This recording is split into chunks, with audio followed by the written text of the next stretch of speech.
Whatever it is you're going after, you'll do it when you believe it.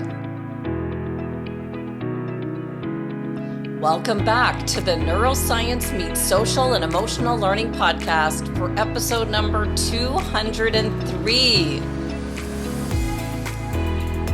With a case study of someone who did just that. He believed in his vision and rose to the top of his field, but only once his family got there first. Welcome back. I'm Andrea Samadi, author and educator from Toronto, Canada, now in Arizona, and launched this podcast to bring the most current neuroscience research and success strategies directly to you, whether you're a teacher in the classroom or looking for new ideas to improve productivity in your workplace. My goal is to bring the experts to you with clear strategies that we can all use to implement for immediate results. This week, I'm speaking with Ryan O'Neill, a paranormal researcher from Scotland, UK, who I met around 10 years ago when he signed up to take our first certification program, where we taught the success principles in my first book, The Secret for Teens Revealed, that turned into our Level Up program for schools. Years before we narrowed our focus with teachers, we worked with individuals all over the world, teachers, coaches, and parents who were looking for a curriculum that they could use, whether it was to improve young people's mindset with sports, in the classroom, or in their personal lives. Many people who studied with Bob Proctor's work in the seminar industry came our way looking to narrow their focus with these timeless principles for young people. Ryan stuck out to me as unique back then, as he signed up for the program to use these principles to help his children to learn these concepts. He knew that school wasn't teaching them these important skills, and I still remember as he was going through each of the lessons with me, and back then it was on Skype, he would then go on to teach the lessons to his daughter Tammy, who was a teen at the time, just figuring out her life's purpose. I remember she soared with these success principles that she saw her dad taking seriously, and she did the same. She knew these unique principles could help her to achieve high levels of success in her life, and she continues to use them to this day, as she's now put them on autopilot with her daily habits. His other daughter, Rianne, also became involved with this work, and she did some voiceovers along the way that still exist in our work today. Ryan had such a strong belief in these principles that he ended up helping us to create the Secret for Teens DVD program that you can still find on Udemy. He was an integral part of our work in those early days when we were just starting out, as he had a keen mastery of seeing something that wasn't yet there, and his belief was contagious as he began checking off goal after goal that he had set out to achieve. I'll get to the heights that Ryan has reached in his career using this skill of bringing his goals to completion with my questions. But when I saw how much he's achieved since those early days we worked together, I knew I had to bring him on the podcast to feature his story as a case study so he can share exactly how he applied the success principles to achieve these outstanding results. Let's meet Ryan O'Neill from Scotland, UK, who's always been crystal clear of his life's purpose of researching, studying, and sharing his open-minded discoveries into all things mysterious, and see if he can take us back to where he began and what it took to reach the top of his field as part of Scottish Paranormal's team at the forefront of paranormal research in Scotland for the past 15 years. I know he'll give us some tips from his experience that will boggle our mind when he takes something that many will say is impossible and show us how simple and easy all of our goals can be. Let's welcome Ryan O'Neill.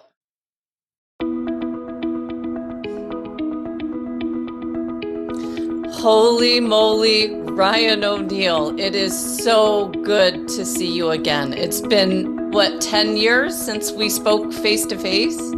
Yeah, it's been, a decade. This is incredible. Incredible. I am so excited to get into these questions. I am so happy for the success that I can see that you're experiencing over there, and you're gonna help me to unpack all of it because there's been a lot that's happened in the past 10 years that you're gonna have to fill me in on. I have seen what you're up to, but you're gonna have to explain it to me because I know that there's a lot that's been behind the scenes of this. Oh yeah, a lot goes on that's unseen. That's exactly it. That's why I called this. You're going to help us to unpack creating your vision because that's what I could pick out that you're so good at being able to see what others can't see, right? That's what I think is your gift. Yeah, yeah. I mean, yeah, visualization is going to be that's what I've used. It's been Right. visualization. So that is definitely the depths of where you need to go to wherever you want to go. You know, I think that's the key factor. Yeah. Well, Ryan, let's just get into my intro question for you. So, when we first launched our coaching certification program, now we're going back to 2012. I hadn't even been in the schools with this, hadn't even presented anything. And I feel like you were one of our very first students to sign up. You came to me somehow. I don't even know how. Do you remember how we met? How did you find us from Scotland? Do you remember? Yeah. Yes, I do. I actually do remember. Obviously, I was doing a lot of research into mindset, manifestation. I was going in this rabbit hole of information. So I was working on myself just before I found you. And I was looking at concepts and I was trying things. And then I began to homeschool my oldest daughter. So I took her out of school. And I took her out of school because she was struggling. Basically, she wasn't keeping up with her peers. She was scared to express herself, to use her mind. And I knew the things that I was starting to use, because it was still early days, but the things that I was starting to use at that time were working for me. And there was a foundation for that. But the information was maybe just a little bit difficult for teens. You know, the stuff that I was looking at, because you're talking about people like Bob Proctor and, you know, all the different authors and teachers that are there. And it's great information. But for teens, we needed to obviously take it back a bit and try to approach there. So I actually went to Google and I looked for secrets for teens Oh my because I God. thought something may come up, and guess who come up? It was yourself. So Yeah. that was how I found you. But I mean, obviously on top of that as well, there was a lot going on at that time, and I like to research to find out about the person. I don't just want to jump into programs or coaching or anything like that without doing some background checks. And I know you did that with me as well when I started to see who I was, and I'd done likewise just before that. And I said yes, and that's when it was just so weird because, you know, I was looking at some of Bob Proctor's stuff in his seminars at the time, and you worked with Bob Proctor, and then you just appear on my Google search, and you know, for the topic that I'm looking for. So I knew it was that was the way to go for Tammy for the homeschooling. Wow. I forgot about all that. You know, it's like I'm sure you told me back in the day, but it's just crazy because I got a lot of people that came to me in those early days that wanted the same. There was this guy out of Accra, Ghana, who had a soccer team and wanted to teach these principles to the young people on his soccer team. And the same idea, they needed it to come across from the teen point of view because it's a lot of abstract concepts. Like, let's just sit here and visualize what is your, you know, your self-image. Yeah, What do you mean? What do you mean by that? So, yeah. if you could think back to some of the principles that were in the program, and this is how I found the principles. I actually told Bob that I was in my basement in Toronto and I was watching this DVD program that he never produced. And I was looking at all these principles and writing them down, and these later became the chapters because I thought, wow, we need to teach this to kids in Yeah. schools. And I couldn't believe that that program didn't work out for him, but I surely took these concepts and made it work. But of the lessons, what do you think were the most helpful for Tammy when she was a teen? I have to go to what is the mind. I have to go to that very fundamental because that is where it starts. That's your foundation. If you think about it now, if you look at Tammy as an example, she was struggling, and she had the inner voice, the negativity going on. She's a teenager. We all had it, you know, but we didn't know the principles. I certainly didn't at her age. So I just felt that if we could use that and get her to understand what the mind was and how she could use that, and also to get that little voice that's negative inside to be quiet. You know, we had to take that back, because that's just society and maybe what we've been told by loving parents or friends. That's not us. We can control our thoughts. We've got the conscious mind, we've got the subconscious mind, we've got the body. So if you can get them to understand what the mind is, which you did in the book, and which Bob Proctor I know did as well, because I looked at his stuff, because nobody knew, you know, you say to somebody, you know, what is the mind? Nobody could picture what the mind was. You know, they think the brain, but it's not the brain. The brain's a tool that we use. It's to me, it's a supercomputer. You know, you need an operator to use that.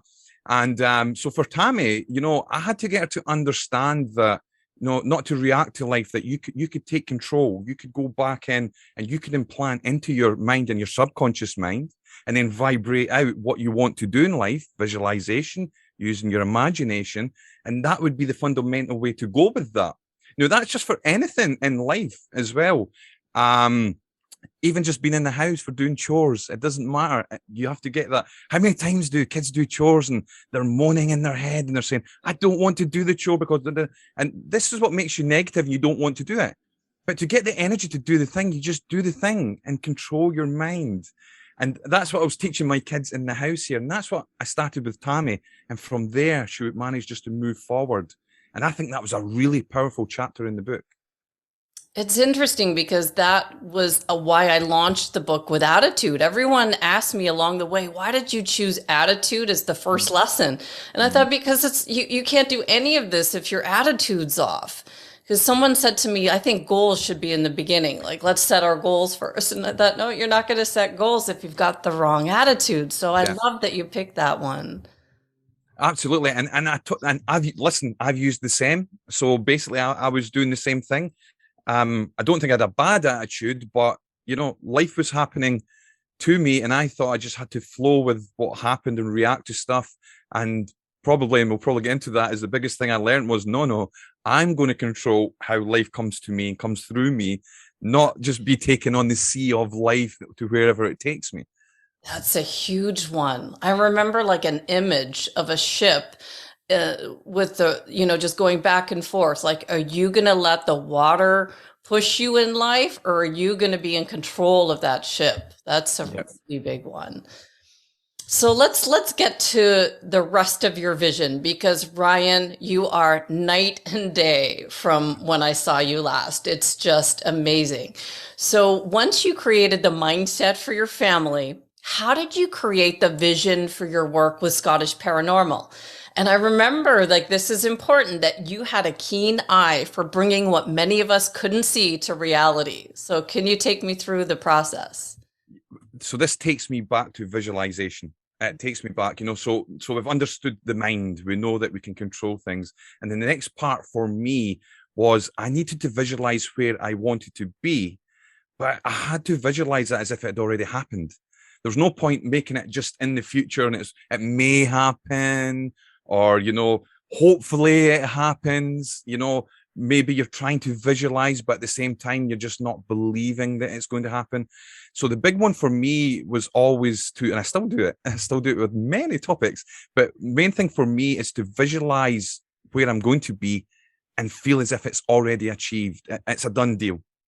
Yeah. I'm already got it. It's already there. I can smell it, taste it, feel it, touch it. I've got it. Life just needs to catch up with me, and it does magically in some way. It does. So it's interesting because your whole being changes when you've got it, and how you speak changes when it's already yours. You've grabbed it, and everyone around you can see that person's going to get it. There's no doubt in my mind that I knew you were going to do whatever you were going to do. It's just been amazing to see it. Well, if you visualize it and you go after that with enthusiasm and passion, you know, persistence and patience as well, it's a done deal. People will mold around you. And, you know, I always say that for manifestation, for me, it will come through another consciousness. We're all netted, we're all linked in some way at a deep, deep subconscious level. And if you have that persistence and enthusiasm pushing forward, magically somehow the people you need will turn up. And it'll be a two-way thing. They'll get something from it, you'll get something from it, and they will help you with your goals and your ambitions in life. Your visualization, they're part of the deal. And but you have to be aware. You have to keep your awareness open for that whole thing. Wow.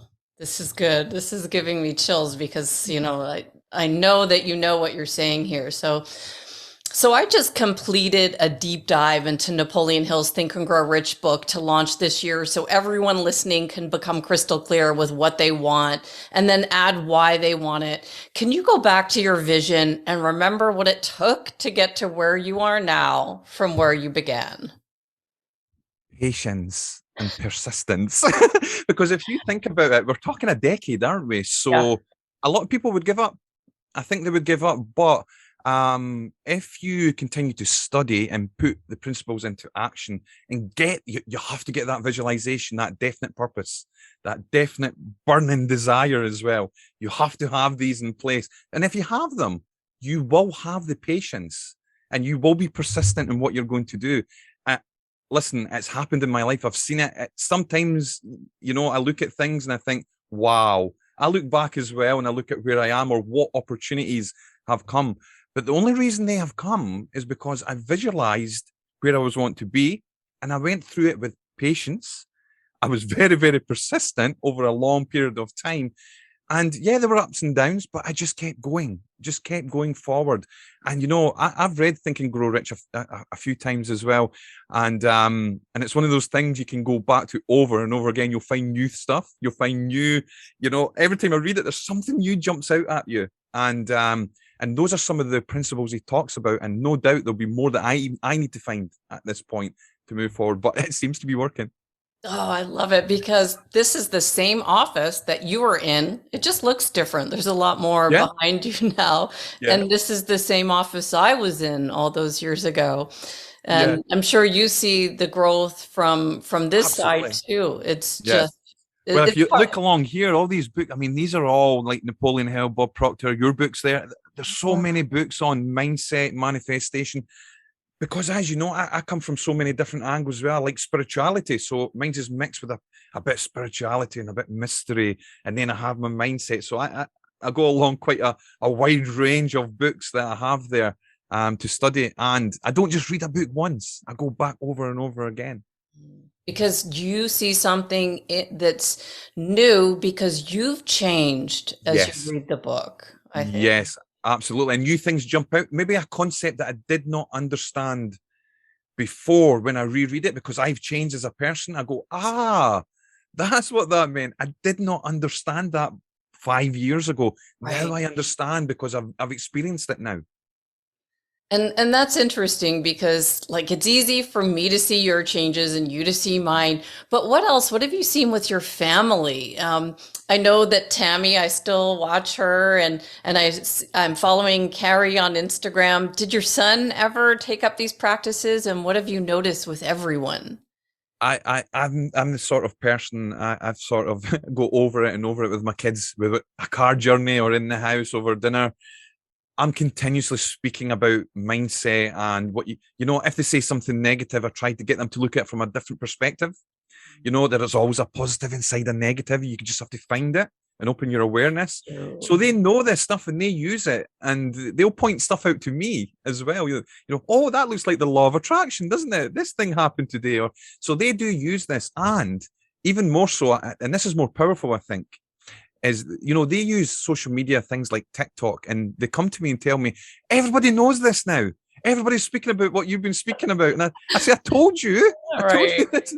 Because they get more excited because it's other people their age from around the world and they're making TikTok videos or they're on Facebook or Instagram talking about it. And I said, I told you I was ahead of them all. Everybody's catching up now.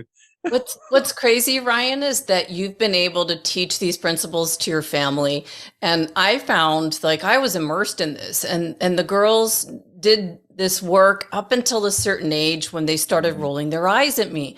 And I thought, how did Ryan do this with a teenager? Like, because I found it so difficult. And that's why I put him into sports, because Yeah. they get these skills a different way. Because the eye rolling, I couldn't take it. I'm like, forget it. And then they come to me and say, can you take us to this shop? And they want to buy all these crystals and things for the house. And I'm thinking, I've got a crystal hanging in my doorway. They've never once asked me about it, but forget it. They just won't listen to me, but they listen to their peers. And, Yeah. I think that works. It's really, really powerful. Their peers or even celebs, they'll listen to that. So I use that to the advantage a few times. I would point that out. If a celebrity said something particularly that I thought, because a lot of them talk about manifestation and goals and vision boards, and I would point that out to the kids. And as soon as I pointed it out, they'd go, and they would listen more if it come from someone from Hollywood or come from a peer on TikTok than what they would do to me.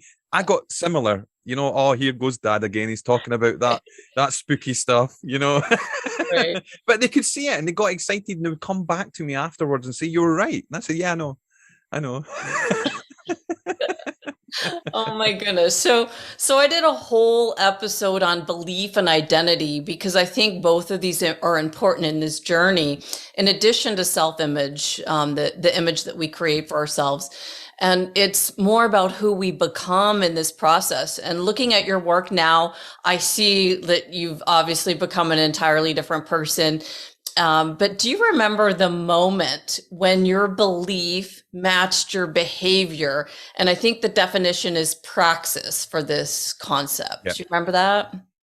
I don't remember the exact point where it come together. I can sort of look back and I can see the change, and I could see my vision starting to match, or at least on the path to where I'm headed. So if I look back, I could see that the way that I hold myself physically has changed. So the way I act with people, whether I be in a meeting or speaking to a production company, or the way that I construct emails back to places that I need to do it, that is a different person from 2009, 2010.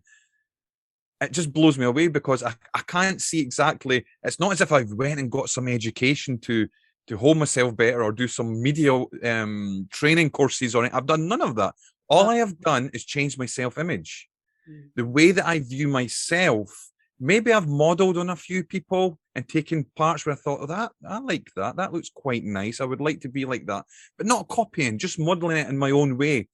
And I've probably done that with a lot of things. And then over time, something's changed. Something at a deeper level's changed. And with that, it's changed the way that I vibrate myself out and how people react towards me as well. It's just magical, and it's hard because I can't put my finger on the exact point, but it does happen. It happens on that pathway somewhere. As long as you continue to visualize, whether you've got a goal card, maybe you're going to be sitting reading your goal card to what you want to get, or you're going to do your visualization work before you go to sleep at night or when you wake up in the morning. And if you keep doing that, eventually your subconscious mind takes that in, and it just changes your whole self-image, and you start to reflect exactly what you're holding, the thoughts you're holding inside your head. Exactly. You got rid of a whole bunch of paradigms. Yeah. Oh, yes. The way. Yeah. There's a lot of bad habits and paradigms and things that have just disappeared. And the thing is, you don't even see when they do disappear. Actually, most people don't even see they have them. Right. So you don't see them disappear either.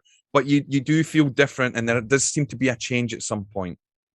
Yeah, I could hear it in your voice. So, just flipping through your social media and going and looking at your work, I'm like, that's Ryan. But that doesn't sound like Ryan at all. That's not the Ryan I remember from 10 years ago. You're so completely different, but that you became somebody different to do the work that you're doing. Yeah, I think that has to happen. I think when you start visualizing where you want to be, it's without a doubt you are going to change as a person. You have to, because you're only reflecting back to yourself, what you are, your self-image is reflecting back to you. So if you're trying to get something different to reflect back to you and you're visualizing, obviously you're going to change. You're going to mold into that. You're going to go to that area.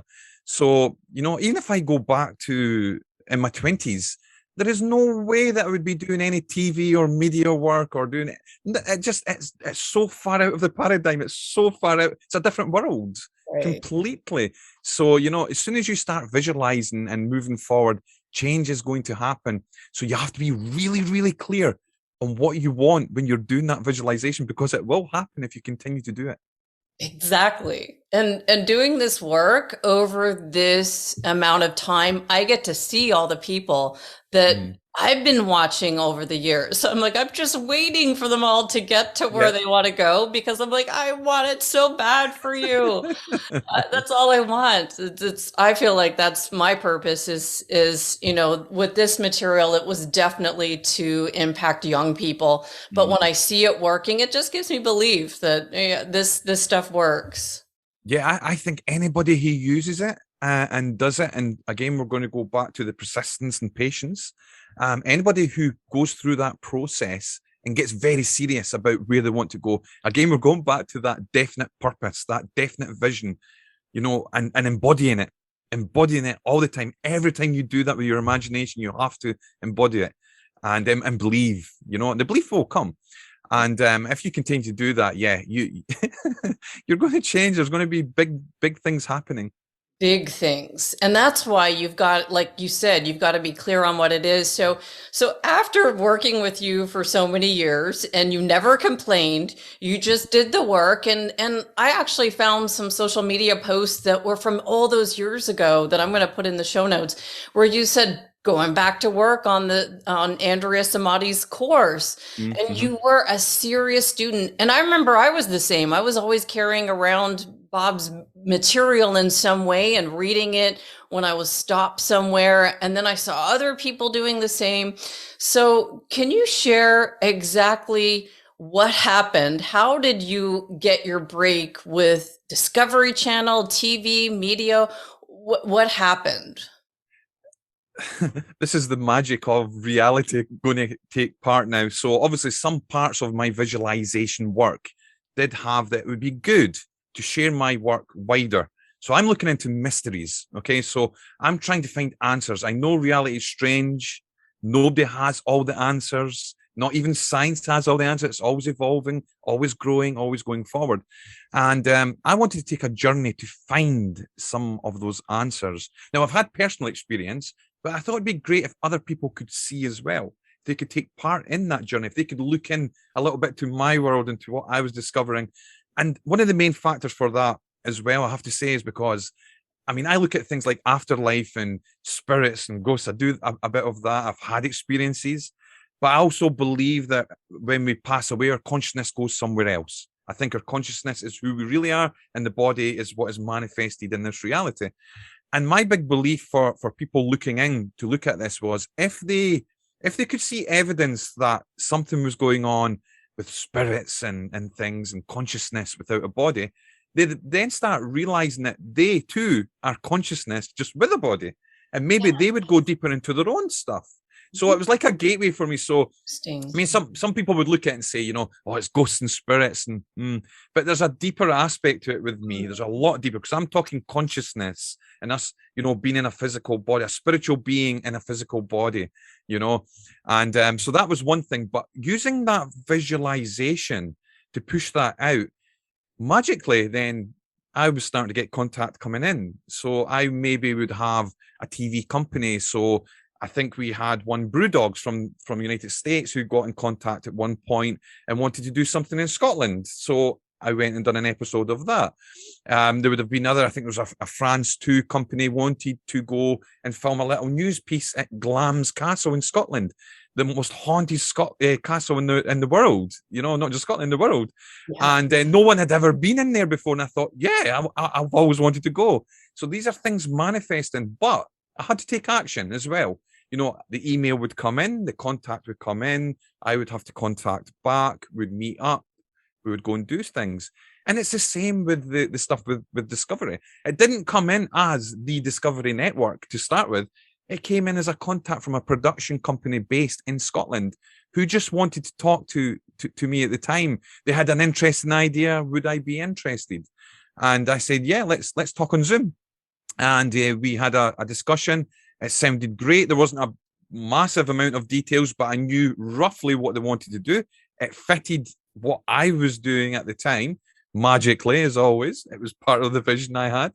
And I think it was a few weeks down the line from there, after filming a few pieces to see if it would get commissioned, who was going to commission it. There was 2 networks in. Discovery Network was one. There was I won't mention another one, but there was another big one that was in as well who didn't get it. And next thing I hear is Discovery Channel was taking the program. Wow. I was going to be part of it. There was going to be a team of 4 of us all together. I won't mention all their names apart from the press release at this point, but there's an American medium who's involved in it, who's going to be known. So look out for that. He's Is it a guy? It's a male? Yes. That's all I'll say. Yes. So there's going to be an American medium in there who people will recognize in America and in the UK and worldwide. Gail Porter is in there. Gail is a Scottish presenter. She's been on TV for 27 years. I remember when I was growing up, she was on everything big, all the big shows and things. I got told she was involved, and I was like, "What is happening here? What is going on?" Wow. You know. Amazing. And the next thing, it was amazing. The next thing, I'm traveling. We've done 10 episodes in Scotland. It's been done. We've filmed it. It's in the can. It's ready to come out. It will be out, I reckon, in the next 2-3 months. Wow. It'll go out to TV, and yeah, listen, I just went with it. I had the vision. I visualized things appear. I took action, and I just went with the flow of what was presented to me, positive or negative. I would just look at it and just, flow with it and keep myself focused on what I was trying to do. I love it. I have loved watching you. It's just amazing. It makes me so happy to see what you're doing over there, because I know how hard you've worked and you deserve every single second of success. And I just love watching even the downtime. I can see you. It's hard work and it's freezing. It looks like over there you've got these hats on, and I can see outside a castle. I'm like, well, looks freezing. It was. You get some downtime too, and that's what I like, because I know how important balance is for this as you're going through all this. But I've got to ask, because I watch all the pictures and stuff, and I see what you're doing, and I don't necessarily listen to all of it, and I'm learning, because I see now the connection. It's the whole that we live in a physical body, we have an intellect, and then there's this spirit side, and it's not all negative ghosts and stuff like that. There's a lot more to it. But can you share maybe some of the scariest things you've ever seen? Because I haven't watched it enough to hear. A lot of the great things we get in scary things as well is usually audio. We do a lot of audio work. So people have heard of EVPs, electric voice phenomenon. And so we do a fair part of that in the locations in Scotland. And one example, which probably took me back a little, is we went to a partial ruined castle. It's named Torwood Castle in central Scotland. And one of the things when you're doing audio work is, if you're more skeptical, people will say, maybe it's not a voice, maybe it's just a shuffling sound that sounds like a voice, or maybe it's radio that's coming through the devices and things. So to get beyond that, we decided to ask, okay, if you are really a ghost or a spirit or a consciousness, name the castle. Just give us the name of the castle. I watched that one. I didn't hear that part. I saw the blue button. Make the blue button. I saw that bit. Yeah, well, whatever was there, we heard Torwood Castle. No. And I was like, oh my. Now, not just once. We've had it 3 times through 2 different devices. And I think things like that at the time, I sort of just flow with it. And because I'm working, basically, I'm trying to get answers. I think it's after. I think it's when I sit and reflect afterwards, and I think we asked something to name the castle, and a male voice has said Torwood Castle back to us. Oh my gosh. How? Right. Why? Right.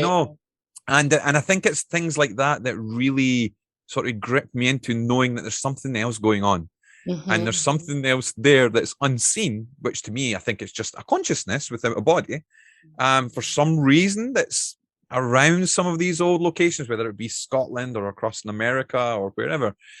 There's something going on, and I want to find the answers to it. That's the next vision. That's what I'm visualizing next. I want answers, Right. and that's what I will do with that angle. But yeah, so yeah, voices coming through.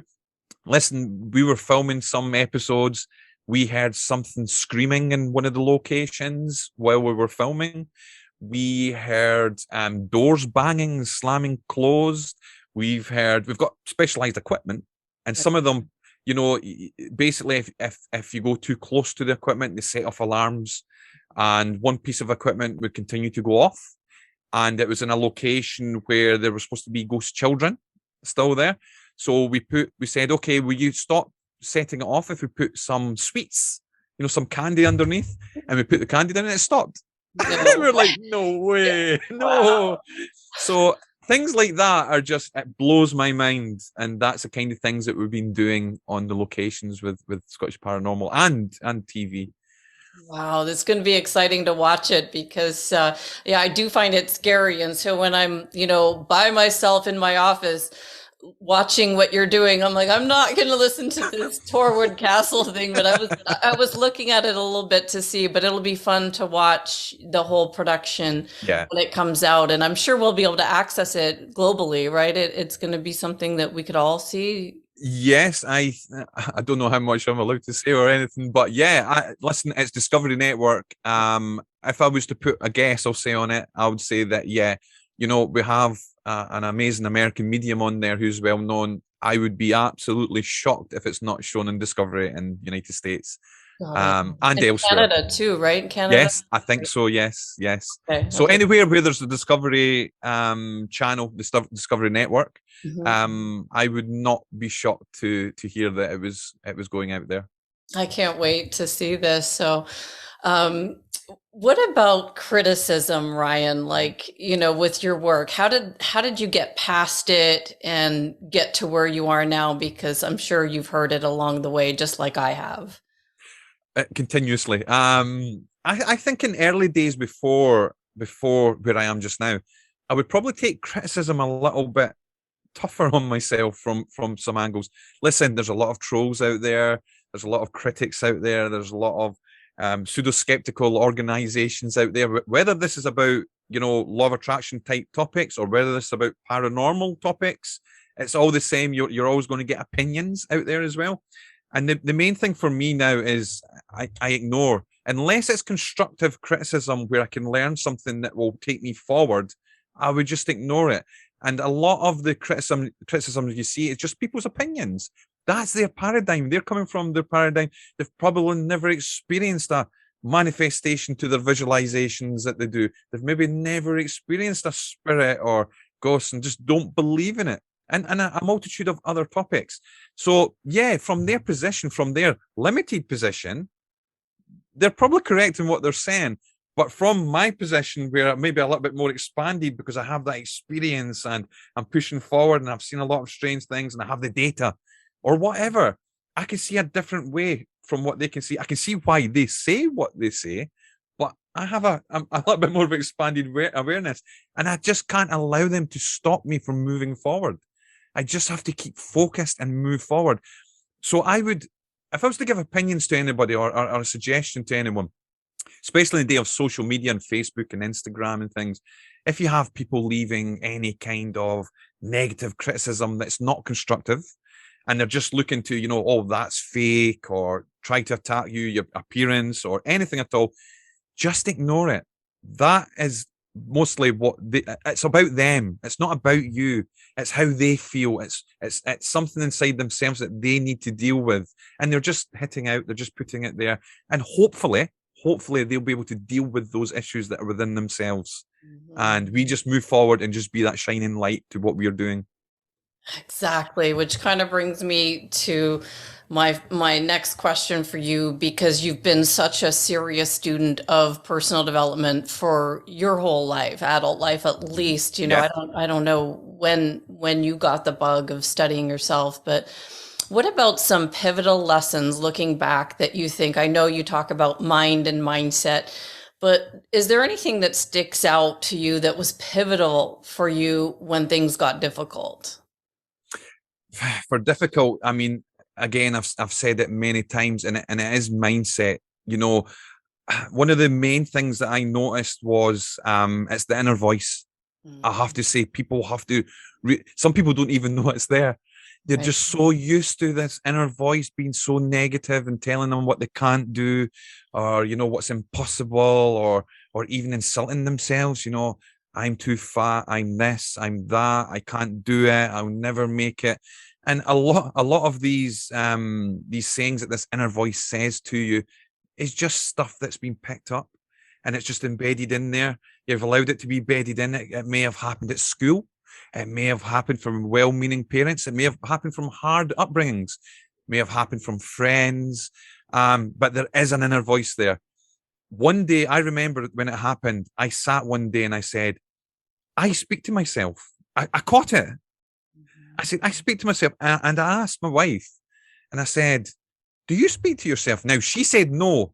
She said no to start with, and now she's admitted she does. Yeah. And I said, I think you do. I think we all do. And she says, why? I says, I've had a realization that there is an inner voice, but it's not very positive. It's very judgmental and negative.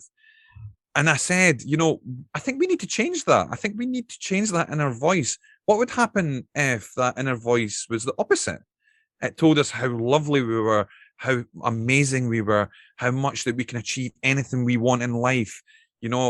We could change just like that if we could do that. And I think that was one of the main points. So if you can capture that inner voice, what struggles are you going to have? Because you're not going to have that narration inside telling you that something's impossible. You're going to approach anything in front of you and say, where's the positive? Where it's somewhere. Let me find it.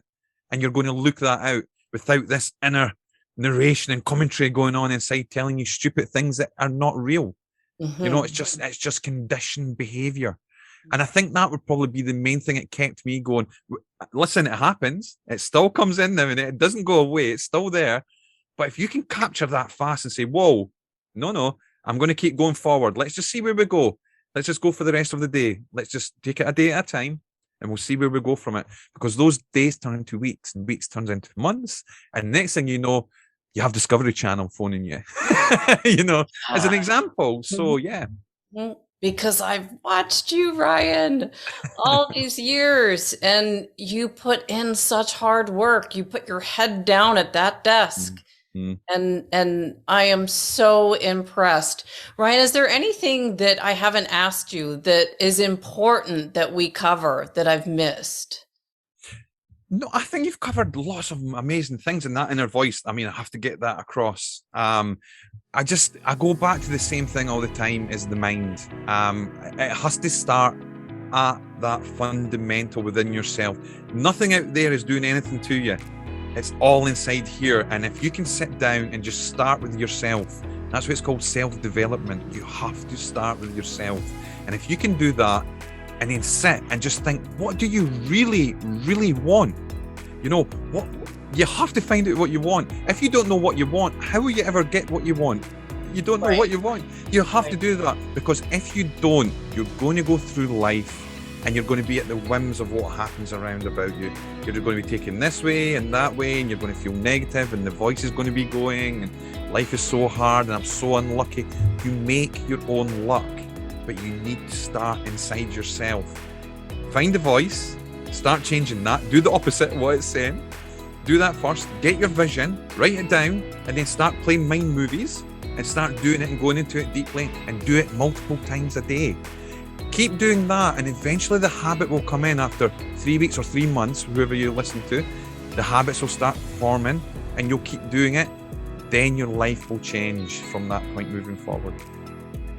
You just taught us how to bring your vision to reality, and you've done it, Ryan. I am so happy for you.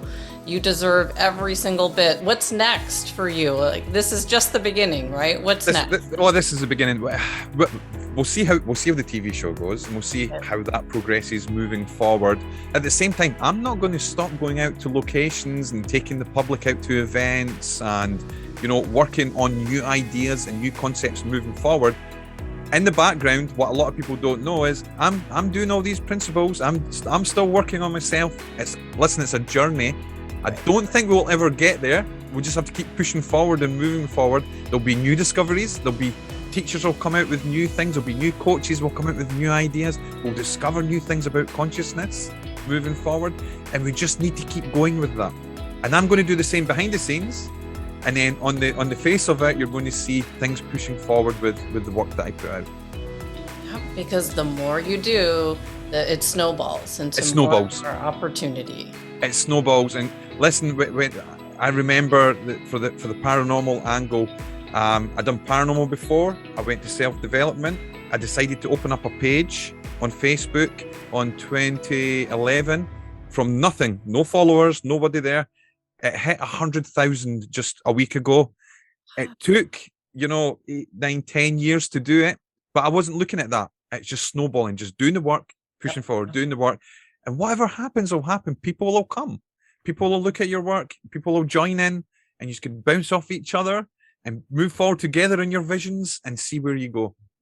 Ryan, I can't even tell you how impressed I am with the path you took, with the belief that you've held all these years to create the success that you see now. You deserve every moment of success as well as your family. And so I wish you all the best with whatever it is that you create next. And for the people who want to follow your work, I'll put all the links to follow you in the show notes. Is the best place. I've put your Scottish Paranormal website, and then Twitter, LinkedIn, Facebook, your Facebook page, and your YouTube channel. Have I got it all? Perfect. Yes, that's everywhere. That's right across the socials, and you've got everything spot on there. Wonderful. Ryan, thank you so much for this. Any closing thoughts as we say goodbye? I just want to say thank you so much. And here's to the next decade to see where we are in the next decade, because I don't think the two of us will ever stop just pushing forward and learning and being students of this and applying everything we need to do for this strange reality that we're in. You got it. Let's bring you back on and see what we create in the next 10 years, Ryan. Exciting. Can't wait. Awesome. Love it. If you're enjoying the Neuroscience Meets Social and Emotional Learning podcast, please don't forget to subscribe so you'll stay up to date with our new episode. While you're there, please feel free to give us a review or a 5-star rating, as it helps others find us. For more information on our programs, books, and tools for schools and the workplace, visit us at www.achieveit360.com.